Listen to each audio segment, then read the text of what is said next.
Class 10वीं के NCERT book का थ्योरम नंबर 6.9 है, जिसे हम पाइथागोरस प्रमेय का विलोम कहते हैं। पाइथागोरस प्रमेय का विलोम थ्योरम का स्टेटमेंट है कि यदि एक त्रिभुज में एक भुजा का वर्ग शेष दो भुजा के वर्गों के योग के बराबर होता है तो पहली भुजा का सम्मुख कोण जो है समकोण होता है, ये दिखाना है। ठीक है, तो त्रिभुज एबीसी में देखिए आपका पहले से दिया है एक भुजा का वर्ग शेष दो भुजा के वर्गों के योग के बराबर है। AC का स्क्वायर बराबर AB का स्क्वायर प्लस BC का स्क्वायर है। तो सिद्ध करना है कि आपका पहली भुजा का सम्मुख कोण जो है मतलब AC का सम्मुख कोण B जो है समकोण सिद्ध करना है। तो इसको समकोण सिद्ध करने के लिए रचना किया।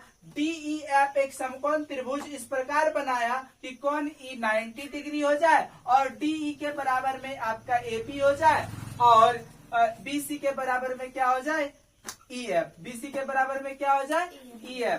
तो देखिए अब लिखेंगे, अब दिया है कंडीशन में पहले दिया है, क्या दिया है पाइथागोरस प्रमेय में दिया था ना कि आपका एक भुजा का वर्ग शेष दो भुजा के वर्गों के योग के बराबर है।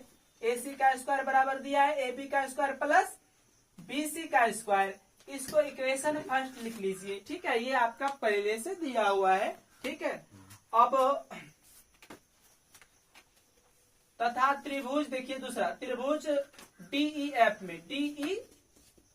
में अब इसके पहले आप थ्योरम पढ़ चुके हैं पाइथागोरस प्रमेय जिसको कहते हैं कि एक समकोण त्रिभुज में लागू होती है। क्योंकि DEF जो कंस्ट्रक्शन में एक त्रिभुज लिया है ये समकोण त्रिभुज ही है और समकोण त्रिभुज में पाइथागोरस प्रमेय के विलोम से पाइथागोरस प्रमेय से क्या होता है कि एक भुजा का मतलब कि कर्ण का वर्ग शेष दो भुजा के वर्गों के योग के बराबर होता है। तथा DEF में जो है पाइथागोरस प्रमेय से क्या हो जाएगा, पाइथागोरस प्रमेय से ध्यान दीजिए त्रिभुज DEF एक समकोण त्रिभुज कंस्ट्रक्शन में लिया है रचना में। तो पाइथागोरस प्रमेय से क्या हो जाएगा कि DF का स्क्वायर बराबर DF का कर्ण का स्क्वायर बराबर क्या लंब का स्क्वायर प्लस आधार का स्क्वायर मतलब DE का स्क्वायर प्लस EF का स्क्वायर। ऐसा होना है ना, क्योंकि DEF तो रचना में समकोण त्रिभुज लिया तो समकोण त्रिभुज में कर्ण का वर्ग शेष दो भुजा के वर्गों के योग के बराबर होता है, इसलिए लिख दिया इतना। ध्यान से देखिए DF का स्क्वायर को DF का स्क्वायर लिख दिए बराबर।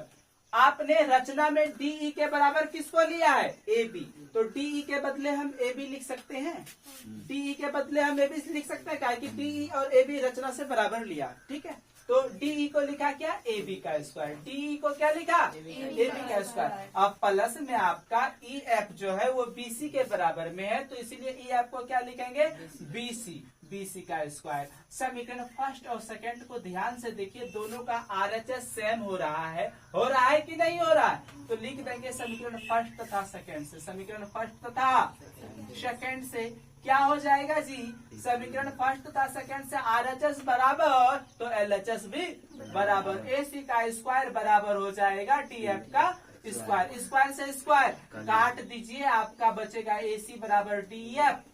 थोड़ा ध्यान से देखिए कि अतः देखिए ध्यान से कि त्रिभुज ABC और DEF में आपने रचना से AB बराबर DE लिया, रचना से AB बराबर DE लिया था ना, और BC बराबर EF लिया, ये भी रचना से, और मैंने सिद्ध कर दिया AC बराबर DF। AC बराबर DF सिद्ध कर दिया। तो इस त्रिभुज की तीनों भुजा इस त्रिभुज के तीनों भुजा के बराबर हुए, इसीलिए कहेंगे क्या S सर्वांग समता शर्त से, सर्वांग समता शर्त से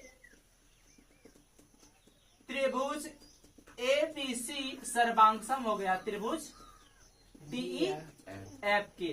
अरे भाई जब दोनों त्रिभुज सर्वांगसम हो गया तो संगत कोण बराबर, संगत भुजा तो बराबर है ये है, तो कोण E के बराबर में कोण B नहीं होगा, तो इसीलिए लिख देंगे कोण B बराबर कोण E, कोण B बराबर कोण E। जबकि कोण E को पहले आपने रखा है कितना 90 डिग्री, कितना रखा है 90 डिग्री, तो पहली भुजा का सम्मुख कोण समकोण सिद्ध होता है। इसी को पाइथागोरस प्रमेय का विलोम कहते हैं। ठीक है।